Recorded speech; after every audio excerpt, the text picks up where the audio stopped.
Nia Reynolds, sharp in a tailored suit, sinks into her first-class seat on a Sky-High Airlines flight, ready for a big case in Atlanta. Karen Holt, a flight attendant with a sly grin, accidentally spills scalding coffee on Nia's lap, chuckling as passengers snicker. Nia demands respect. Karen whispers a vile slur. Furious, Nia calls her brother Marcus, Sky-High's CEO. Karen's fired mid-flight, her face ashen. As Nia steps off, a stranger slips her a note. "You'll pay." What's coming next? Before we dive in, let us know where you're watching from. If you stand for justice, hit like and subscribe for more gripping stories. Nia Reynolds steps off the Sky-High Airlines flight into Atlanta's humid night, her coffee-stained suit clinging to her thighs. The stranger's note crumpled in her fist, its words, "You'll pay," searing her mind like a brand. By morning, the video of Karen Holt's racist slur and mid-flight firing explodes online, racking up 10 million views in 12 hours, hashtags like Justice for Nia trending across the internet. Protesters swarm Sky-High's sleek downtown headquarters, chanting Nia's name, their signs demanding an end to systemic bias, while news vans clog Peachtree Street, reporters shouting questions into cameras under a blistering 90-degree sun. Nia, holed up in her high-rise apartment, watches the chaos unfold on her phone, her heart swelling with hope despite the lingering sting of humiliation. She's no stranger to fighting. She's built a career dismantling crooked corporations as a lawyer.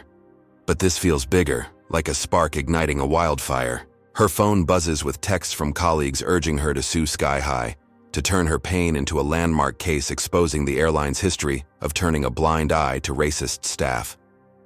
Nia drafts a lawsuit outline, her fingers flying across her laptop detailing Karen's slur, the laughter from passengers, the scalding coffee that left faint burns on her skin.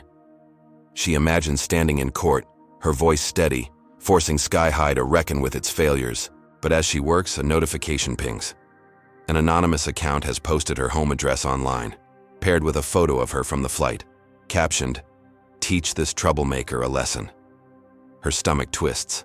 She double-checks her locks, the city's skyline glittering through her window now feeling like a spotlight on a target. Hours later, a brick crashes through her glass balcony door, shattering the quiet, shards sparkling across her hardwood floor like deadly confetti. Spray-painted, slurs scream across her walls, the word liar in red letters so large it feels like a physical blow. Nia's breath catches, her pulse hammering as she dials 911, but the operator's cold tone, dripping with skepticism, makes her skin crawl, as if she's the criminal. Sirens wail outside, but before police arrive, her phone lights up with a video.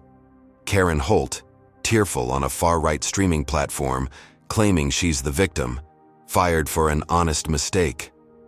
The comments below are a cesspool of hate, calling Nia a fraud, a race baiter, worse.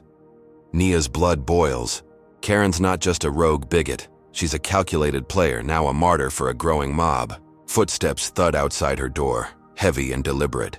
Nia grabs a kitchen knife, her hands trembling, and peers through the peephole. 3 masked figures in black hoodies lurk in the hallway, one clutching a crowbar. Her heart slams against her ribs. She bolts to her bedroom, barricading the door with a dresser, the wood scraping loudly in the dark. The front door splinters under a blow, and rough voices shout slurs, their boots stomping closer. Nia crawls under her bed, dust tickling her nose. Her phone's glow her only light as she texts her best friend Aisha, begging for help. The intruders tear through her apartment, overturning furniture, smashing her framed law degree, their laughter chilling her bones. "Where's the princess?" one sneers, his voice thick with malice. Nia bites her lip to silence her breathing, sweat beading on her forehead as a boot stops inches from her hiding spot. Her phone vibrates. Aisha's reply, "I'm close. Stay hidden." The intruders linger, spray painting more slurs, then retreat as distant sirens grow louder. Nia waits, muscles aching, until Aisha's voice calls her name. She crawls out, glass crunching under her palms, and finds Aisha in the wrecked living room, her face pale with shock. The police arrive, 2 white officers who barely glance at the slurs, scribbling notes with bored expressions, one muttering about overreactions. Nia's anger flares, but she swallows it, knowing they won't help. Aisha drives her to a loft in Midtown, a cramped artist space smelling of paint and incense, where Nia collapses on a couch, her suit still stained, her mind racing. Aisha hands her a laptop, pulling up a dark web forum where Karen's name appears alongside Victor Crane, a shadowy real estate tycoon known for bankrolling hate groups. Posts detail Crane's network, a web of racists with deep pockets now rallying behind Karen to destroy Nia. A chill runs down her spine. This isn't just personal, it's a war. Nia's eyes narrow as she stares at Crane's grainy photo, his cold smile fueling her resolve. She's been knocked down before, by judges who doubted her, clients who underestimated her, but she's never stayed down. Karen and Crane think they can break her, but they've miscalculated. Nia opens a new document, her fingers steady now, and types the first line of a plan to expose their empire, her heart pounding with a mix of fear and defiance. She whispers to herself, "You want a fight? I'll give you one." Her words hang in the air, a promise to herself and a challenge to her enemies, as Atlanta's neon lights flicker outside, casting long shadows across the room. Nia Reynolds crouches in Aisha's dimly lit loft, the glow of her laptop casting shadows across her face, her coffee-stained suit swapped for a borrowed hoodie that smells faintly of turpentine. Her fingers tremble as she sifts through the dark web forum. Victor Crane's name linked to a network of hate that makes her skin prickle with dread. She needs allies, someone inside Sky High to bolster her lawsuit against the airline's systemic bias. And her phone buzzes with a cryptic message from Denise, a Sky High scheduler who claims she's seen it all: racist hiring quotas, black employees, passed over, complaints buried. Denise's text promises proof, a folder of internal memos that could crack Nia's case wide open, and Nia's heart leaps, a flicker of hope piercing the fog of fear that's clung to her since the brick shattered. Her balcony. She meets Denise at a bustling coffee shop on Ponce de Leon Avenue, the air thick with 95-degree heat and the chatter of midday crowds. Denise, wiry with sharp eyes, slides a USB drive across the table, whispering about late-night meetings where executives laughed off discrimination claims. Nia's pulse quickens. This could be her edge, a way to force Sky High to its knees. Denise insists they verify the files at a nearby warehouse she knows, a place safe from Crane's spies. Nia hesitates, the stranger's note from the flight, "You'll pay," echoing in her mind. But Denise's urgency feels genuine, her voice cracking with fear of retaliation. Against her better judgment, Nia follows, the two weaving through Atlanta's industrial district, past rusted train tracks and graffiti-stained walls, until they reach a cavernous warehouse smelling of oil and damp concrete. Inside, the air is stale, fluorescent lights flickering overhead as Denise plugs the USB into a dusty laptop. The screen flares to life, revealing emails that detail Sky High's deliberate sidelining of black staff, but before Nia can copy them, the warehouse doors slam shut with a metallic clang that reverberates in her chest. Footsteps echo, heavy and purposeful, and 5 figures emerge from the shadows, their faces obscured by ski masks, one clutching a steel pipe that glints under the dim light. Nia's stomach drops. It's a trap. Denise bolts, her sneakers squeaking as she vanishes into a side corridor, leaving Nia alone, her breath shallow, the laptop's glow now a beacon for her hunters. "Thought you could outsmart Crane?" One thug growls, his voice dripping with contempt, a racial slur slicing through the air like a blade. Nia's eyes dart, spotting a stack of crates to her left, and she dives behind them as the pipe swings, splintering wood inches from her head. Her heart hammers, sweat stinging her eyes, but she's fought too hard to crumble now. She crawls through the maze of crates, their rough edges scraping her palms, dodging the thugs' boots as they fan out, their taunts bouncing off the walls. One kicks over a barrel, oil pooling across the floor, its acrid stench burning her nose. Nia spots a loose board in a crate, prying it free with shaking hands, her muscles straining as she grips it like a bat. A thug rounds the corner, his eyes gleaming with malice, and Nia swings, the board cracking against his knee. He howls, collapsing, and Nia snatches his phone as it skitters across the concrete, its screen flashing with a text from Crane. "Finish her tonight." Her blood runs cold, but she tucks the phone into her pocket, sprinting toward a rusted fire exit. The thug's shouts growing louder behind her. She bursts into an alley, the night air cool against her flushed skin, and sprints. 3 blocks, her lungs burning until she collapses behind a dumpster, its stench masking her ragged breaths. Sirens wail in the distance, but Nia knows better than to trust the police after their indifference at her apartment. She powers on the stolen phone, her fingers smudged with dirt, and finds Crane's orders. Names, dates, payoffs to silence. Whistleblowers. It's gold, but her victory sours when she calls her lawsuit's lead witness, a black pilot named Malik who saw Sky High's bias firsthand. His voice shakes over the phone. He's been fired, his family threatened, his testimony now useless. Nia's chest tightens, her case gutted, Denise's betrayal a fresh wound. She's back to square one, Crane's shadow looming larger, his network tightening around her like a noose. Yet Nia's jaw clenches, her eyes blazing in the dark. She's faced liars before, from courtrooms to boardrooms, and she's still standing. Crane and his thugs think they've won, but Nia's got his orders, a spark to ignite her fight. She slips the phone into her hoodie, her resolve hardening like steel, ready to turn their trap into her weapon. Can you feel Nia's fire? Drop a comment with number 1 if you're raging at Denise's betrayal, hit that like button if you're rooting for Nia's comeback, and subscribe to catch every twist in this fight for justice. What will Nia do with Crane's secrets, and who's waiting to strike next? Nia Reynolds huddles in the shadows of Aisha's midtown loft, the stolen phone screen casting a faint glow on her face, her hoodie still gritty from the warehouse escape. Her fingers, smudged with dirt, tap furiously as she uploads Victor. Crane's orders to a whistleblower site, the text detailing his funding of racist campaigns that make her stomach churn. By dawn, the leak goes viral, shared 20 million times, hashtags like Crane Exposed igniting fury across Atlanta. Protesters flood Sky High Airline's headquarters, their chants shaking the glass towers, signs demanding justice as news helicopters buzz overhead in the 88-degree morning haze. Sky High's stock plummets 12%, headlines screaming about Crane's ties to hate groups, and Nia, watching from Aisha's cracked laptop, feels a surge of defiance, her heart pounding like a war drum. She struck a blow, but the warehouse ambush and Denise's betrayal linger, a reminder of Crane's reach. Nia's phone buzzes with texts from her law firm, urging her to capitalize on the chaos, to push her lawsuit against Sky High's systemic bias. She paces the loft, its paint-splattered walls closing in, drafting a statement to rally support, her mind racing with visions of courtrooms and vindication. But as she refreshes her feed, a new video surfaces, slick and polished, airing on every major Atlanta station. It's Crane, his silver hair gleaming, his voice smooth as he calls Nia a fraud, claiming she staged the flight incident for fame.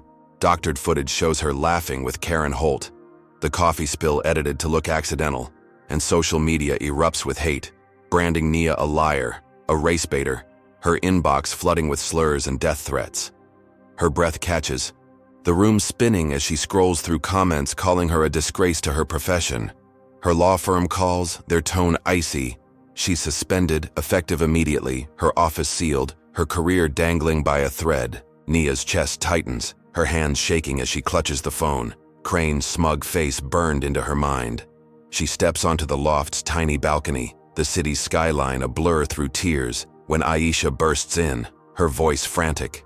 Nia's niece, 8-year-old Kayla, attends a school 20 miles away, and Aisha's just seen a post from Crane's network, a photo of Kayla's classroom, captioned, "She's next." Nia's blood runs cold, her fear morphing into rage. She grabs her backpack, stuffing the phone and laptop inside, and heads to a rundown motel on the city's edge, its neon sign flickering in the dusk, the air thick with 90-degree humidity. The clerk, a tired man with a gray beard, barely looks up as she pays in cash, her hoodie pulled low. In her room, the walls stained with mildew, Nia checks the news, her face plastered across every channel, labeled a public menace. Strangers recognize her on the street, one spitting at her feet as she buys a burner phone, another shouting a slur from a passing truck. Her fingers tremble as she calls Kayla's school, learning they've locked down after anonymous threats. Her niece safe but terrified. Naya's guilt gnaws at her. Her fight's now endangering the ones she loves. She tracks down a local reporter, Jamal, who's been sympathetic online, meeting him in a crowded diner off Interstate 85, the smell of grease heavy in the air. Jamal listens, his notepad filling with her story, promising to counter Crane's lies. But as they leave, headlights flare in the parking lot, and 3 black SUVs screech to a halt. Crane's security team spilling out, their boots thudding on asphalt. Jamal shouts for Nia to run, but a guard grabs him, slamming him against a wall, his notepad torn to shreds. Nia sprints toward the diner's rear exit, her pulse roaring, the guard's shouts echoing behind her. She spots a fire escape on the motel's neighboring building, its rusted ladder swaying as she climbs, her hands slipping on the metal, slick with sweat. A guard reaches the alley below, his flashlight beam grazing her ankle as she hauls herself onto the roof. 3 stories up, the city sprawling beneath her like a battlefield. She ducks behind an air conditioning unit, its hum masking her ragged breaths, and watches the guards fan out, one speaking into a radio, Crane's orders crackling through. Nia's mind races. She's got the phone, Crane's secrets, but her lawsuit's crumbling. Her niece is in danger, and her name's been dragged through the mud. The motel's neon glow flickers below, casting her shadow long and jagged, a reminder of how exposed she is. Crane's turned the city against her, his lies weaponizing strangers, her own community doubting her truth. Yet Nia's jaw clenches, her eyes narrowing as she grips the burner phone, its plastic warm in her palm. She's faced stacked decks before, judges who sneered, juries who doubted, and she's never backed down. Crane smears a blow, but it's not the end. She slips the phone into her pocket, her resolve a quiet fire, ready to turn his lies into her leverage, to fight, not just for herself but for Kayla, for every voice Crane's tried to silence.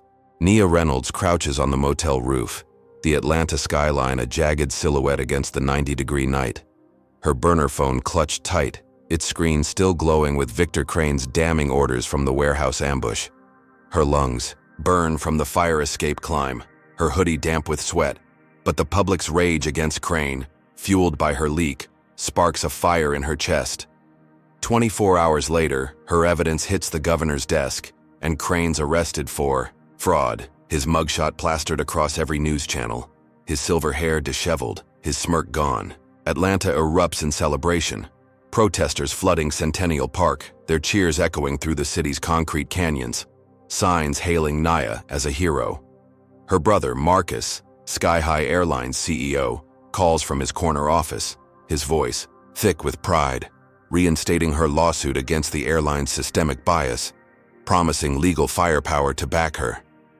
Nia, now hiding in a church basement 10 miles from the motel, its pews smelling of polished wood and old hymnals, feels a rush of hope, her suspension and the threats to her niece Kayla fading like a bad dream. She's fought through Crane's smears, Denise's betrayal, and masked thugs. Surely this is her turning point. Marcus organizes a rally at the park, a chance for Nia to speak, to galvanize the movement against Sky High's racism. She arrives, at dusk, the crowd swelling to 10,000, their faces lit by phone screens, the air buzzing with 85-degree heat and raw energy. Nia steps onto a makeshift stage, her borrowed dress crisp, her voice steady as she recounts Karen Holt's slur, the coffee burns, the vandalism, her words crackling through the microphone, each syllable a defiance of Crane's lies. The crowd roars, fists raised, and Nia's heart soars, her eyes catching Marcus in the front row, his smile wide. But as she calls for justice, a low rumble cuts through the cheers, and the stage lurches beneath her. A fireball blooms 50 feet away, the blast wave slamming Nia to her knees, screams piercing the smoky air. Shrapnel rains, and Nia scrambles to Marcus, finding him sprawled in the grass, blood seeping from a gash on his forehead, his suit torn. Her hands shake as she presses her scarf to his wound, sirens wailing in the distance, the crowd scattering, in panic. Nia drags Marcus behind a tree, her pulse frantic, his breathing shallow but steady, and spots a charred fragment of the bomb casing, etched with Crane's company logo. Her stomach twists. Crane, out on bail, orchestrated this, a vicious strike from behind bars. Paramedics swarm, whisking Marcus to a hospital 3 miles away, and Nia rides with him, her mind reeling, guilt gnawing at her for drawing him into her fight.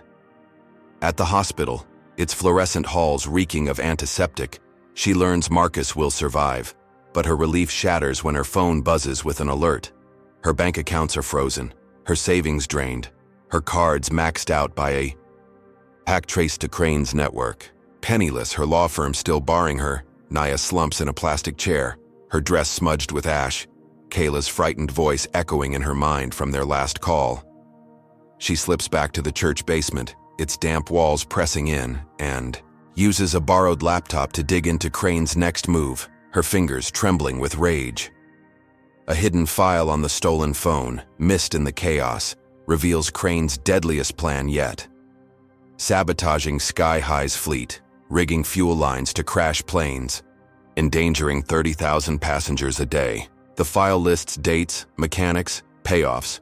Crane's willing to kill to sink Sky High and Marcus, a black CEO who dared defy him. Nia's breath catches, the scale of the threat dwarfing the bombing, her brother's blood still staining her hands.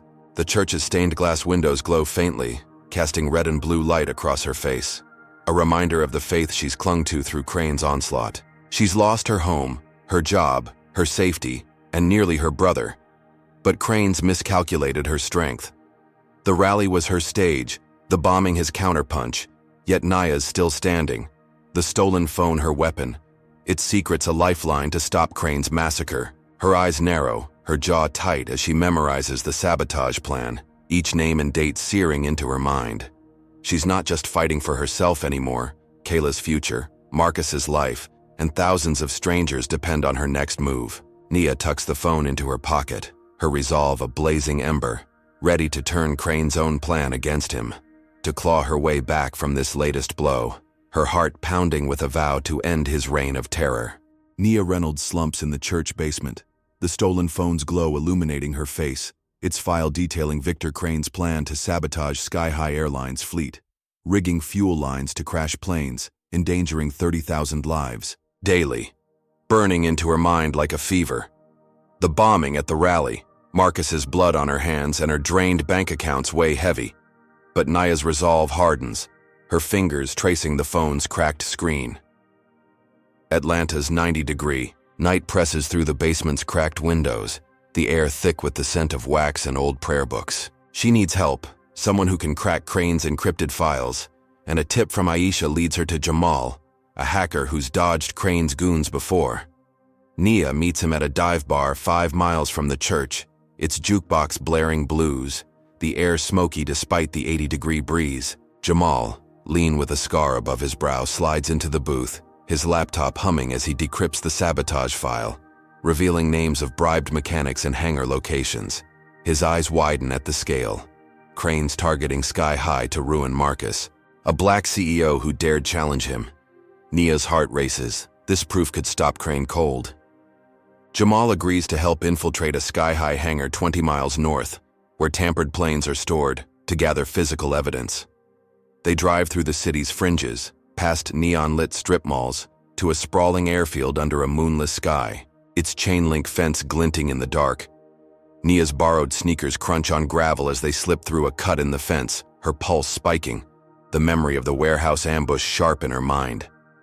Inside the hangar, the air smells of jet fuel and metal, planes looming like sleeping giants, their shadows swallowing the dim emergency lights. Jamal hacks a security panel, disabling cameras, while Nia photographs tampered fuel lines, her phone's flash catching glints of sabotage, loosened bolts, frayed hoses.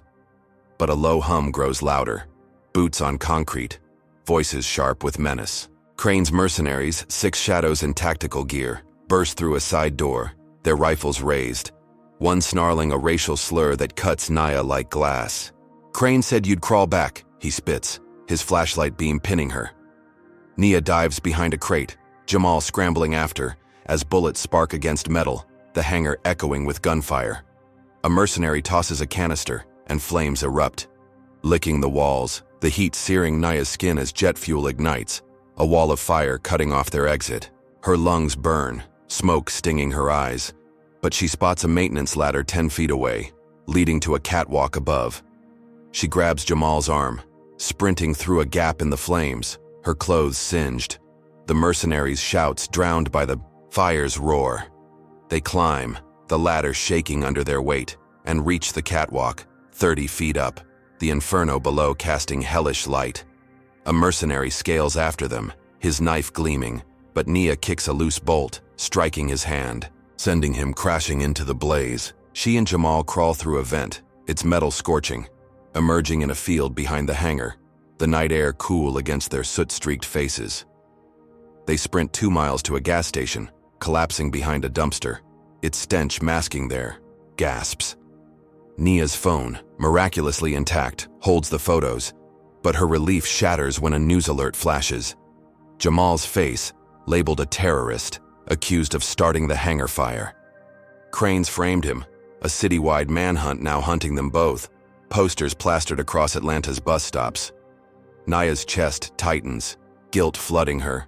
Jamal's life is ruined because of her fight. She calls her mother, hoping for comfort, but learns Crane's real estate allies evicted her from her home of 30 years, leaving her on the street, her belongings trashed. Nia's vision blurs with tears, the church basement's glow now a distant memory, Crane's cruelty hitting harder than the rally bomb. The gas station's neon buzzes overhead, casting jagged shadows, a reminder of how far she's fallen. Homeless, penniless, hunted. Yet Nia's hand steady as she grips the phone, its photos a lifeline to stop Crane's sabotage. She's faced betrayal, bombs and smears, but each blow has forged her stronger. Jamal, coughing beside her, nods, his eyes fierce despite the manhunt. They're in this together, 2 outcasts against an empire. Nia tucks the phone into her pocket, her resolve a quiet storm, ready to turn Crane's frame up into their counterstrike to save Sky High and her family from his wrath.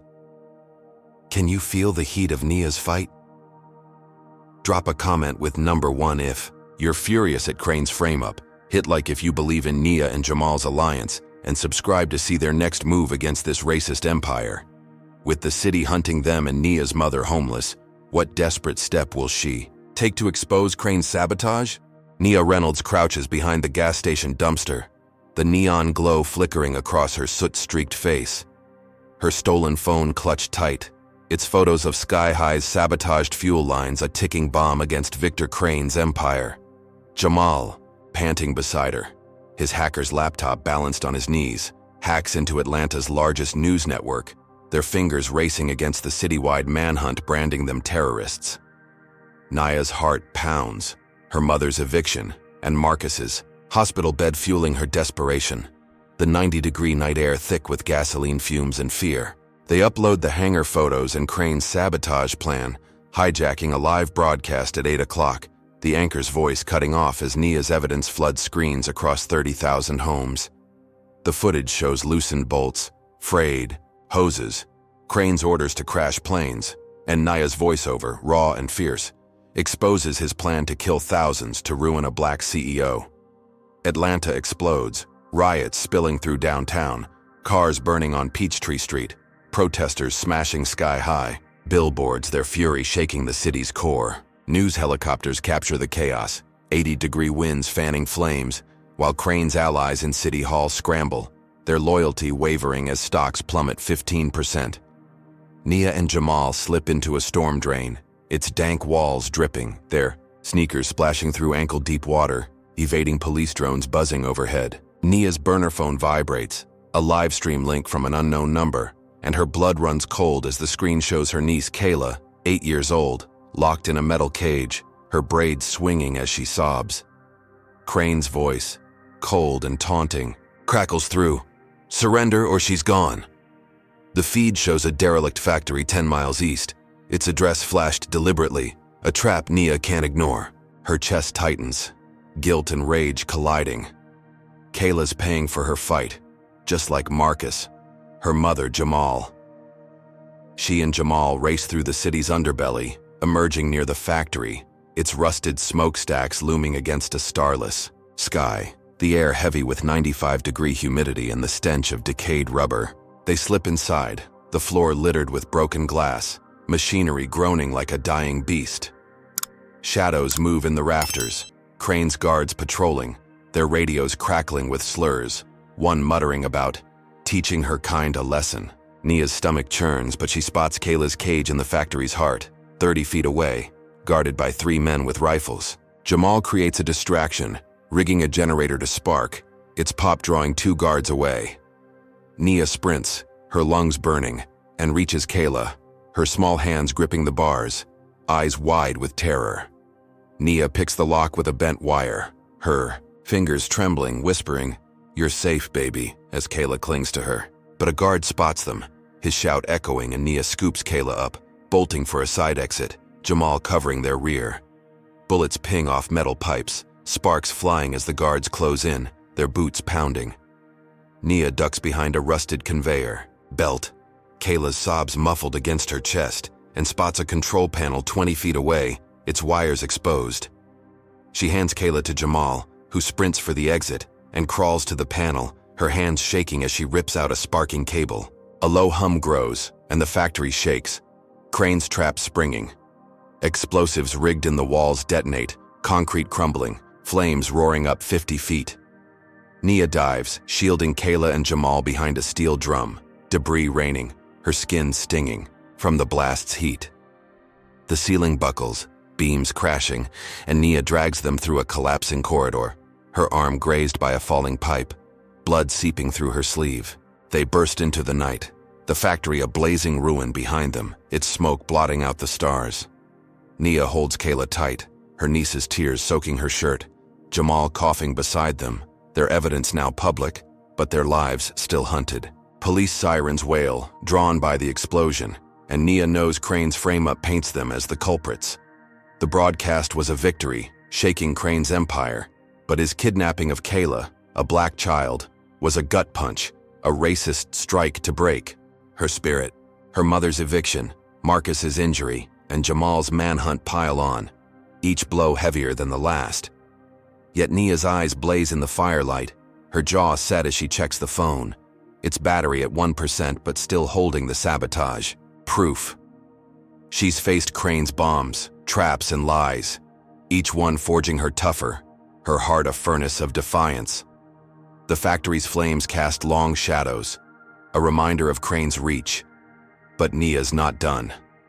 She tucks Kayla closer, her resolve unshaken, ready to turn this rescue into a rallying cry, to make Crane pay for every life he's threatened. Nia Reynolds stumbles through Atlanta's outskirts, Kayla clinging to her, the factory's flames still searing her memory, the stolen phone with Sky High's sabotage proof tucked in her singed hoodie. Jamal limps beside her, his face bruised. From their escape, the city's manhunt tightening like a noose. They find refuge in an abandoned school 15 miles from the factory, its halls echoing with 90-degree dampness, the air heavy with mildew and chalk dust.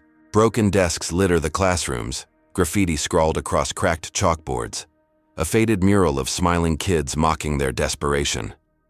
Nia settles Kayla on a tattered blanket, her niece's eyes hollow from the cage, her small voice whispering, "Are we safe?" Nia's heart fractures, her fight dragging her family deeper into Crane's crosshairs, Marcus bleeding, her mother homeless, now Kayla traumatized. She checks the phone, its battery at 1%, the sabotage photos intact but useless without a signal. Jamal scavenges canned beans from a janitor's closet, his hands shaking as he opens them, the metal scraping loudly in the silence. Nia forces down a bite, her stomach churning, her body aching from the factory's debris. A flickering TV in the principal's office, somehow still powered, blares a new broadcast. Victor Crane, his voice smooth as venom, labels Nia and Jamal terrorists, tying them to the factory explosion and hangar fire. Doctored footage shows Nia planting bombs, her face twisted to look menacing, the news anchor calling her a threat to Atlanta's safety. Her breath catches, the room spinning as Crane's lies turn her neighbors against her, the city she's fought for now her enemy.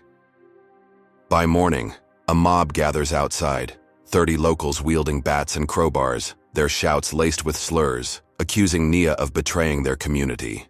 "Come out, liar!" one yells, a bottle shattering a window, glass spraying across the floor. Naya's pulse races, Kayla whimpering as she pulls her behind a rusted locker, Jamal barricading the door with a desk. The mob's boots thud closer, their shadows dancing through broken windows, the 95-degree sun baking the school into a pressure cooker. Nia's eyes dart, searching for an escape, but the mob smashes the front door, their voices a hateful chorus. A woman's shout cuts through. Clara, a gray-haired teacher who once taught in this school, her glossy blackboard pen in hand.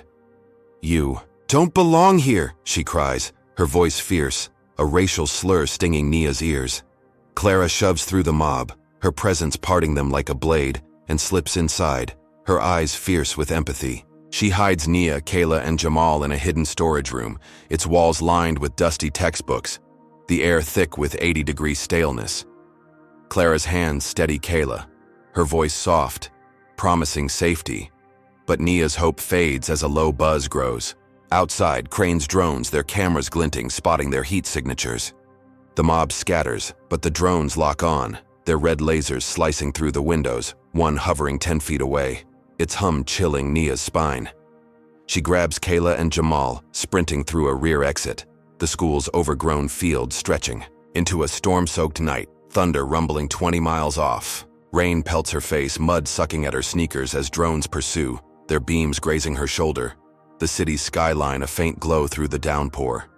Nia dives into a ditch, its water ice cold, Kayla shivering against her, Jamal gasping. Beside them, the drones circle, their lights relentless, and hacked billboards 500 feet away flash Crane's taunt. No one's left. Nia's body screams, hunger gnawing, her arm still bleeding from the factory, every ally, Marcus, her mother, now Kayla, targeted by Crane's racist vendetta. The mob's betrayal, fueled by Crane's lies, cuts deeper than the rally bomb, a community she loved turned weapon. Yet Nia's spirit refuses to break. She clings to the phone, its plastic slick with rain, and scratches a message into the ditch's mud. "I will rise." Her fingers tremble, but her eyes burn, the storms, lightning illuminating her defiance. She's faced Crane's traps, smears, and bombs, each blow forging her tougher, her heart a furnace for Kayla, for justice. The drone's buzz fades, their batteries draining, and Nia pulls Kayla closer, her resolve a lifeline, ready to turn, this darkest hour into her fiercest fight, to make Crane's lies her weapon against his empire. Nia Reynolds shivers in the storm-soaked ditch, Kayla pressed against her, the mud-streaked message, "I will rise," glowing under fleeting lightning. Her stolen phone sabotage-proof, a faint hope against Victor Crane's relentless hunt. Jamal, drenched beside her, coughs, his eyes scanning for drones, their red beams fading into the 80-degree rain. Clara, the teacher who saved them from the mob, kneels nearby, her gray hair plastered to her face, her voice steady as she reveals she's no ordinary bystander. She's a former sky-high executive, fired 10 years ago for exposing Crane's early schemes, her career torched by his influence. Nia's pulse quickens. Clara's insider knowledge a lifeline after the school's betrayal, the factory's collapse, and her family's pain. Marcus's injury, her mother's eviction, Kayla's trauma. Clara knows Crane's financial ledgers, hidden in a guarded office 5 miles away, could tie him to a national hate group, evidence to bury him. Nia's eyes narrow, her resolve steeling despite her bleeding arm and empty stomach, the storm's roar mirroring her defiance. They trek through the downpour, Kayla clutching Nia's hand to a nondescript office park, its glass facade glinting under sodium lights, the air thick with 90-degree humidity. Clara picks the lock, her hands deft, and they slip inside. The office smelling of toner and stale coffee, filing cabinets looming like sentinels. Jamal hacks the security system, his laptop's glow casting shadows, while Nia and Clara rifle through drawers, finding ledgers stamped with Crane's logo, detailing millions funneled to hate groups, names linked to the slurs Nia's endured. Since the flight, her heart races. This could end Crane's empire, restore Marcus's name, protect Kayla. But a guard's flashlight sweeps the hall, his boots thudding, a radio crackling with Crane's orders. No survivors. Nia's breath catches, the warehouse ambush flashing back, and she shoves the ledgers into her backpack, signaling Jamal to cut the lights. They crawl under desks, The guard's beam missing Kayla's shoe by inches, his slur-laced mutter chilling Nia's spine. Clara tosses a stapler, its clatter drawing the guard away, and they sprint for the exit, emerging into the rain-soaked lot, only to hear sirens, Crane's allies in the police, tipped off. They duck into an alley, 2 blocks away, Nia's sneakers slipping on wet pavement, her arm throbbing, the ledgers heavy against her back. At a safe house, a cramped attic above a barber shop, its air thick with 85-degree heat and the scent of hair oil. Nia checks the news on a borrowed phone, her stomach plummeting. Crane struck again, framing Marcus for embezzling. $20 million from Sky High, grounding the airline, his CEO title stripped. News anchors echoing Crane's lies paint Marcus as a traitor, a black man who betrayed the city, the same racist narrative that branded Nia a terrorist. Her chest tightens, guilt gnawing. Her fights cost Marcus everything, just like her mother and Kayla. She vows to clear his name, the ledger's her weapon, and slips to Sky High's headquarters, 3 miles away, to access Marcus's office for proof of his innocence. Clara guides her through a service tunnel, its concrete walls dripping, the air stale, Jamal staying back to guard Kayla. At the office, its mahogany desk littered with Marcus's photos, Nia hacks his computer, her fingers trembling, finding emails that debunk the embezzlement. But a hiss fills the room, a vent spewing acrid gas, Crane's trap springing shut. Nia's vision blurs, her lungs burning, the door locked, gas pooling at her knees 30 feet from freedom. She stumbles, clawing at the desk, her mind flashing to Kayla's cage, Marcus's blood, the mob's slurs, Crane's racist empire, crushing her at every turn. Yet Nia's spirit surges, her hand finding a paperweight, smashing a window, the glass shattering, fresh air rushing in. She gasps, crawling onto a ledge, 20 stories up, the city's lights blurring below, the ledgers still in her pack, Marcus's emails saved on a USB. The gas clears, but Crane's frame-up, targeting another black leader, cuts deeper than the factory's flames, a systemic assault to erase her family. Nia's body aches, her arm bleeding, but her eyes blaze, the storm's echo in her heart. She's faced Crane's bombs, drones, and lies, each blow forging her fiercer, the ledgers and emails her arsenal. She climbs down a fire escape, resolve a wildfire, ready to turn Crane's trap into her triumph, to save Marcus and dismantle the hate group fueling her nightmare. Can you feel Nia's unbreakable spirit? Drop a comment with number 1 if you're outraged at Crane's frame-up of Marcus, hit like if you're cheering for Nia's daring escape, and subscribe to see how she fights back. With the ledgers in hand and Marcus's name tarnished, what impossible choice will Nia face next? Nia Reynolds grips the fire escape's rusted railing, 20 stories above Atlanta's glittering skyline. The stolen ledgers heavy in her backpack, Marcus's exonerating emails on a USB tucked in her pocket, her arm still bleeding from the factory's debris. The gas trap's acrid sting lingers in her lungs, but Clara's attic safe house 3 miles away offers a fleeting refuge, its 90-degree air thick with hair oil and dust. Kayla sleeps fitfully on a cot, Jamal guards the door, and Clara uploads the ledgers online, her laptop humming as millions view Crane's ties to a national hate group, his millions funding slurs and violence like those Nia's endured since Karen Holt's coffee spill. By dawn, federal agents raid Crane's properties, their SUVs storming his Buckhead mansion, headlines screaming of fraud and hate, Atlanta's streets buzzing with protests that halt traffic for 10 miles. Sky High's board reinstates Marcus, his embezzlement charges crumbling, and Nia, watching the news on a cracked phone, feels a surge of victory, her heart pounding like it did at the rally before the bomb. She reunites with her family at a hospital 15 miles away, Marcus's bandages fresh, her mother's eyes weary from eviction, Kayla clinging to her side. Nia's smile falters, her law firm's still closed to her, her accounts drained. But the ledger's impact feels like justice, a blow to Crane's racist empire. She lets herself hope, hugging Kayla, the hospital's antiseptic smell grounding her. But as she steps outside, the ground shakes, a thunderous blast echoing from downtown, black smoke billowing 5 miles away. Her phone buzzes with a breaking news alert. Her law firm's office, a 12-story glass tower, lies in ruins, bombed by Crane's operatives, 3 colleagues dead, their names flashing across the screen, friends who backed her lawsuit. Nia's knees buckle, her vision blurring, guilt crashing like a tidal wave. Her fights cost lives, not just her own. Sirens wail, and Clara pulls her back inside, but another alert hits. Crane's network hacked Nia's identity, forging records to brand her a fugitive. Her face plastered on every newsstand, accused of orchestrating the bombing. The hospital TVs loop her doctored image. The same lies that framed Jamal, Marcus, now weaponized to erase her. Protesters, once her allies, turn, their chants outside shifting to anger, some spitting slurs, believing Crane's narrative that paints her as a black traitor. Nia's chest tightens, the 85-degree air suffocating, her family's safety crumbling again. Clara urges her to flee, handing her a burner phone, its battery fresh. Nia kisses Kayla's forehead, whispering, "I'll fix this," and slips into the city's underbelly. Her hoodie pulled low, the ledgers and USB her only leverage. She heads for a subway station 2 miles away, its fluorescent lights flickering. The air damp with 90-degree humidity, commuters eyeing her with suspicion. A digital billboard overhead flashes Crane's face, his voice taunting. "You can't hide, Nia." Her pulse spikes.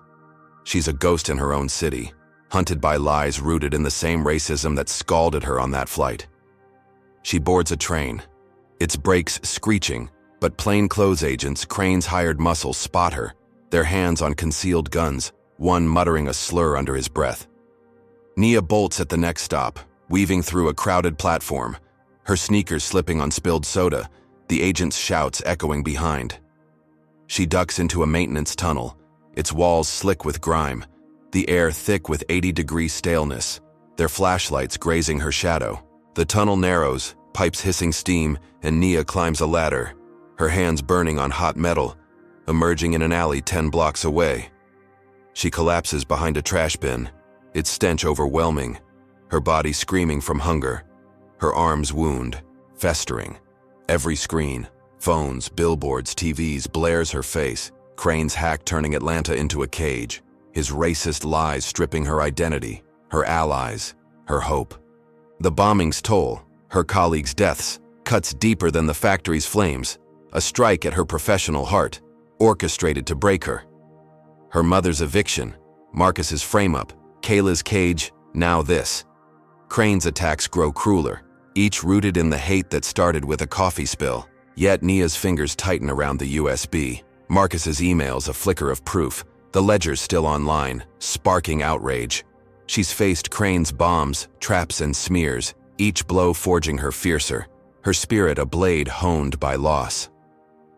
The alley's shadows stretch, the city's pulse a distant hum, but Nia's eyes burn, her jaw set as she rises, ready to turn Crane's hack into her counterstrike, to claw back her name and bury his empire for good. Nia Reynolds collapses behind the alley's trash bin, her lungs heaving, the subway chase's echoes fading, her stolen USB with Marcus's emails and the ledgers in her backpack, the last threads of her fight against Victor Crane's racist empire.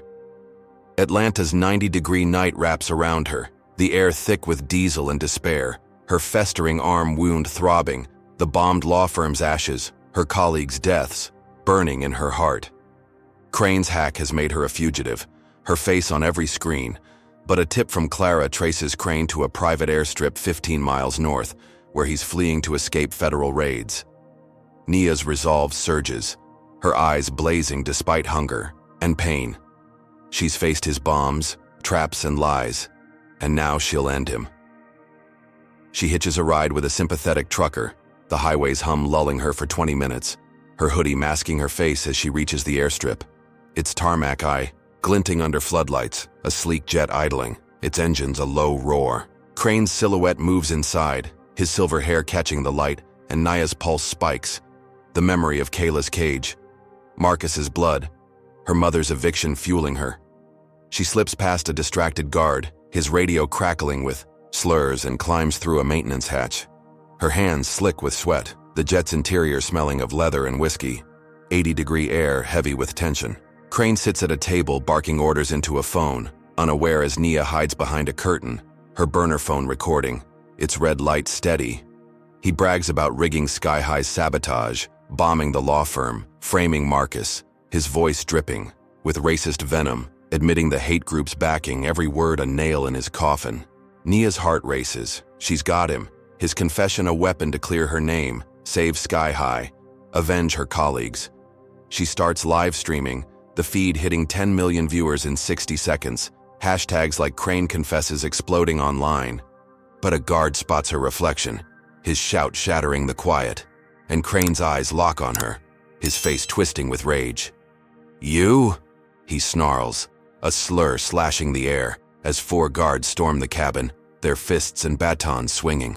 Nia ducks, her arm screaming, and kicks a guard's knee, his groan echoing as she grabs his taser, firing at another, sparks flying.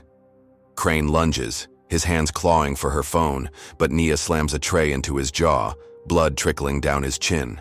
The jet's walls rattling as it taxis, 85-degree turbulence shaking her balance. The livestream holds, 30 million now watching, protesters flooding Atlanta's streets, their chants audible through the jet's radio. Nia fights to the cockpit, her vision blurring, and locks the door, the guards pounding outside. There, slurs a hateful chorus. The pilot, Crane's man, swings a wrench, but Nia dodges, her taser's last charge dropping him. The jet lifts off, climbing 5,000 feet, the city's lights shrinking below. But Nia knows she can't let Crane escape. She yanks the controls, her hands trembling, the jet pitching into a dive, alarms blaring, the cabin shaking as guards break through, their boots slipping on spilled whiskey. Nia braces, the USB and phone tucked tight, and aims for an empty field 10 miles out. The jet screaming toward Earth, 90-degree winds howling through a cracked window. The crash is chaos, metal crumpling, dirt spraying, Nia's body slamming against the seat, pain exploding in her ribs. She crawls from the wreckage, bloodied but alive, the phone miraculously intact, still streaming to 50 million, Crane's confession looping globally. Crane staggers out, his suit torn, his face pale. But protesters, alerted by the stream, swarm the field, their headlights blinding, their voices a roar of justice, 20,000 strong, blocking Crane's escape. Guards scatter, but 2 grab Nia, their grips bruising until the crowd surges, pulling them off, fists raised, signs demanding an end to Crane's hate. Federal agents arrive, cuffing Crane, his eyes hollow as he's dragged away. The crowd parting for Nia, her hoodie ripped, her face streaked with dirt and blood. She collapses, the USB safe, Marcus's name cleared, the sabotage exposed, her colleagues' deaths avenged. The livestream's impact shakes the nation. Crane's empire crumbling, his racist plots laid bare. Karen Holt's slur, the bombing, the framing, all tied to his hate group. Yet Nia's victory feels fragile, her body broken, her family scarred, the city's wounds deep from Crane's lies. She's faced his worst, each blow forging her stronger, her spirit a beacon through the chaos. The field's grass sways, the crowd's cheers a lifeline. But Nia's eyes scan the horizon, knowing Crane's defeat isn't the end. Her resolve a quiet vow to keep fighting, to turn this triumph into a lasting stand against the hate that started with a scalding coffee spill. Nia Reynolds staggers from the jet crash field, her ribs aching, blood and dirt caking her torn hoodie. The USB with Marcus's emails and the phone with Crane's live-streamed confession clutched tight. 50 million viewers still buzzing from her triumph. Protesters, 20,000 strong, chant her name, their headlights cutting through the 90-degree night. Federal agents cuffing Victor Crane as he glares, his silver hair matted, his empire cracked by her defiance. Atlanta's skyline glows 15 miles away, a beacon of hope after the bombed law firm, Kayla's cage, her mother's eviction, and Marcus's framing. Nia's fight feels won. She limps to a safe house, a cramped garage 5 miles from the airstrip, its air thick with 85-degree heat and motor oil. Where Clara tends her wounds, Kayla sleeps, and Jamal monitors news feeds. Marcus, recovering in the hospital, calls, his voice steady, promising Sky High's support, her law firm reopening its doors. Nia's heart lifts, her eyes tracing the garage's cracked concrete, daring to believe Crane's done. But dawn breaks. With a gut punch, a news alert flashes. Crane's allies, corrupt judges and tech moguls, hacked the livestream servers, wiping the confession footage. their spin claiming it was fabricated. Crane walks free, his smirk back on every channel. A court ruling citing insufficient evidence as protests fizzle, the city's hope snuffed out. Naya's breath catches, her vision blurring. The USB useless without the video. Her victory ashes like her bombed office. She's a fugitive again. Her face on wanted posters, drones buzzing 10 miles away, their red lasers hunting her. Clara urges her to hide, but a text from Aisha, her trusted friend, offers a new safe house 20 blocks north. Nia, Kayla, and Jamal trek through Atlanta's back streets, the 90-degree air heavy with exhaust, her arm's wound festering, Kayla's small hand trembling in hers. They reach Aisha's apartment, its curtains drawn, the air stale with 80-degree tension, but Aisha's eyes dart, her voice clipped. Nia's stomach twists. Something's off. Aisha admits Crane's men threatened her family, forcing her to leak Nia's location. Before Nia can react, tires screech outside, and Crane's operatives, 6 men in black masks, smash the door, their slurs slicing the air, one brandishing a Molotov cocktail. Nia grabs Kayla, diving behind a couch, Jamal shoving Aisha out a window to safety. The cocktail ignites, flames swallowing the apartment, smoke choking Nia's lungs as she crawls to a fire escape, Kayla coughing, Jamal shielding them. They escape, but a news alert hits. Crane's network burned Nia's family church, a 100-year-old sanctuary 10 miles away. Its stained glass shattered, pews ash, a taunt spray-painted on the ruins. You're nothing. Nia's knees buckle. Her mother's prayers, her childhood Sundays, torched by Crane's racist vendetta. Each attack, Kayla's cage, Marcus's frame-up, now this, crueler than the last. She leads Kayla and Jamal to a storm drain, its dank walls dripping. 2 miles from the apartment, their footsteps echoing in the 80-degree dark. Drones circle above, their hum relentless. Crane's reach suffocating, his allies rigging Atlanta's voting system. A leaked memo on Jamal's laptop, revealing plans to install a racist mayor to cement his power. Nia's body screams. Hunger, gnawing, her ribs bruised. The church's loss a knife in her heart. Aisha's betrayal deeper than Denise's. She's lost everything. Home, job, allies. Now her family's sacred ground. Crane's hate stripping her bare. But a stranger's whisper cuts through the drain's gloom. A woman, eyes fierce, from a secret resistance network, tracking Crane's moves. She offers Nia a place, a network of fighters, black and brown, hiding in Atlanta's shadows, ready to dismantle Crane's empire. Nia's eyes meet hers, the USB and phone still in her pack, the ledger's online echo still sparking outrage, the church's ashes, Marcus's pain, Kayla's fear. Each blow forges Nia tougher, her spirit a flame Crane can't douse. She nods, joining the resistance, her resolve a vow to turn betrayal into rebellion, to make Crane's rigged election her battleground. The drain's shadows stretch, the city's pulse a distant thrum. But Nia stands, Kayla's hand in hers, ready to rise from this cruel reversal, to fight not just for her family but for every soul Crane's hate has scarred. Nia Reynolds emerges from the storm drain's shadows, Kayla's hand in hers, the resistance fighter's words echoing. Join us, fight on.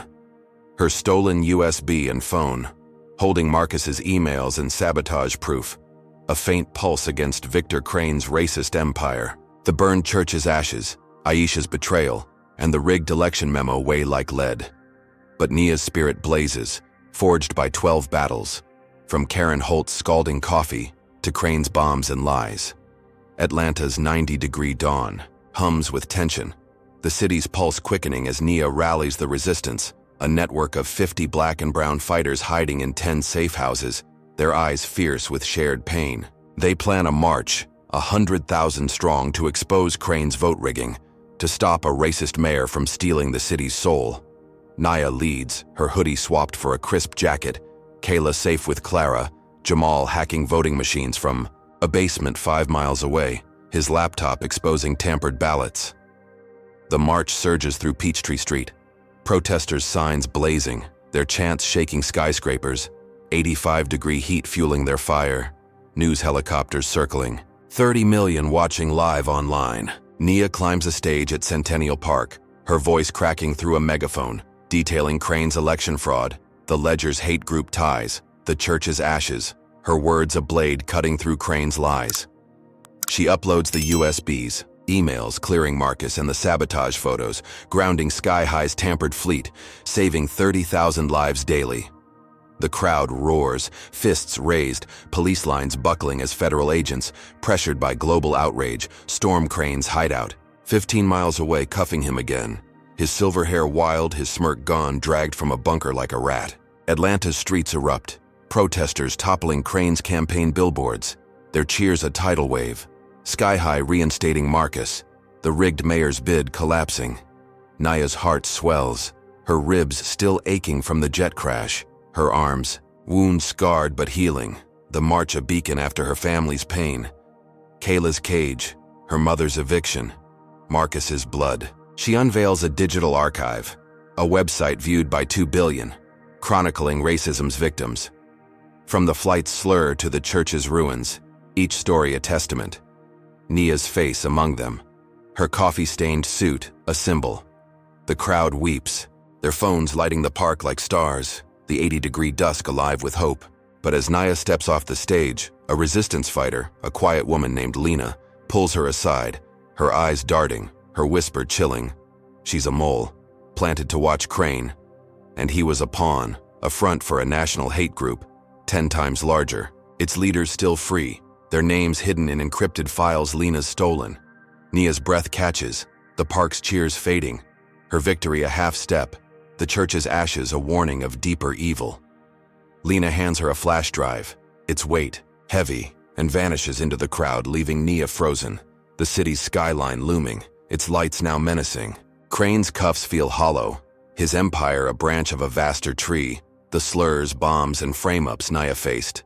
Karen's coffee, the mob, the hacked identity, just ripples of a larger hate. Her family's scars, her colleagues' graves, the city's wounds pulse in her chest, each rooted in a racism older than Crane, stronger than his arrest. Yet Nia stands taller, her silhouette sharp against the park's glow, the flash drive a new weapon, the resistance her army. She's fought through traps, fires, and betrayals, each blow forging her fiercer, her spirit a fire no hate can quench.